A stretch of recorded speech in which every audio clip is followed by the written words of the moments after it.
Hi hello welcome back to my channel.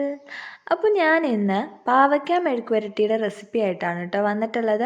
വളരെ സിമ്പിളായിട്ട് ഉണ്ടാക്കാനായിട്ട് പറ്റുമേ. അപ്പോൾ ആദ്യം തന്നെ 3 പാവയ്ക്ക എടുത്ത് അതിനെ ഒന്ന് നടുവേ മുറിക്കുന്നുണ്ട്. ശേഷം ഞാൻ കുറച്ച് വെള്ളം ഒഴിച്ച് ഉപ്പും ഇട്ട് കൊടുത്ത് നന്നായി ഒന്ന് കഴുകിയെടുക്കുന്നുണ്ട്. അപ്പോൾ ഞാൻ ഏത് വെജിറ്റബിൾ എടുക്കുമ്പോഴും അത് കുറച്ച് നേരം മഞ്ഞൾപ്പൊടിയിലോ അല്ലെങ്കിൽ ഉപ്പിലോ ഒക്കെ ഇട്ട് വെച്ച ശേഷമാണ് കഴുകിയെടുക്കാറ്. ഇനി അതിൻ്റെ വെള്ളമൊക്കെ കളഞ്ഞ ശേഷം ചെറിയ ചെറിയ കഷ്ണങ്ങളായിട്ട് കട്ട് ചെയ്തെടുക്കാം.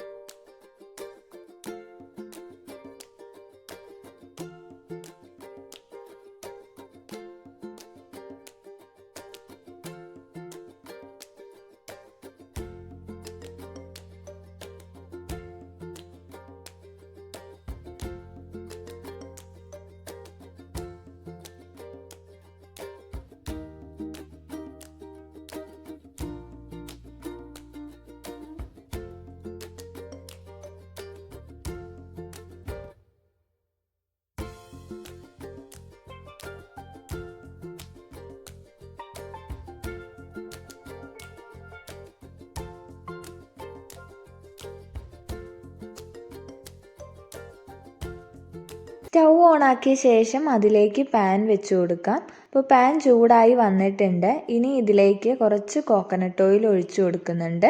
അപ്പോൾ ഓയിൽ ചൂടായി വന്ന ശേഷം ഇതിലേക്ക് നമ്മൾ അരിഞ്ഞു വെച്ചിരിക്കുന്ന പാവയ്ക്ക കൂടി ആഡ് ചെയ്ത് കൊടുക്കാം. ഇനി ഇതിലേക്ക് ആവശ്യമായത്ര ഉപ്പും മഞ്ഞൾപ്പൊടിയും കൂടി ചേർത്ത് നല്ലതുപോലെ ഒന്ന് മിക്സ് ആക്കാം.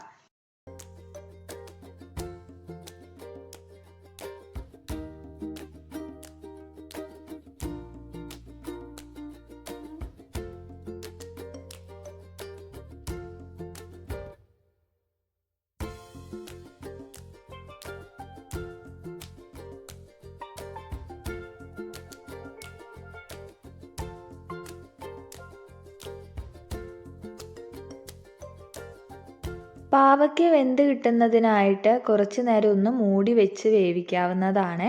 അപ്പം ഞാനൊരു 10 മിനിറ്റ് വെച്ച് കൊടുത്തു.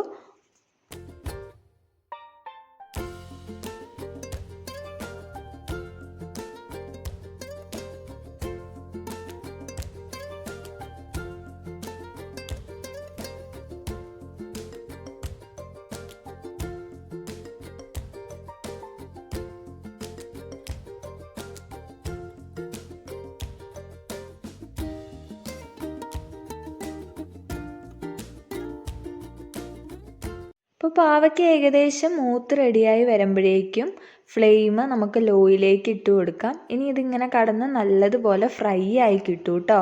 അപ്പോൾ വളരെ എളുപ്പത്തിൽ ബിഗിനേഴ്സിനൊക്കെ ഉണ്ടാക്കാൻ പറ്റിയ ഒരു അടിപൊളി റെസിപ്പിയാണ്. അപ്പോൾ വീഡിയോ ഇഷ്ടപ്പെട്ടെങ്കിൽ എല്ലാവരും ലൈക്ക് ചെയ്യുക, ഷെയർ ചെയ്യുക, ചാനലൊന്ന് സബ്സ്ക്രൈബ് ചെയ്യുക. അപ്പോൾ പുതിയ വീഡിയോ ആയിട്ട് വരുന്നത് വരെ എല്ലാവർക്കും ബൈ ബൈ.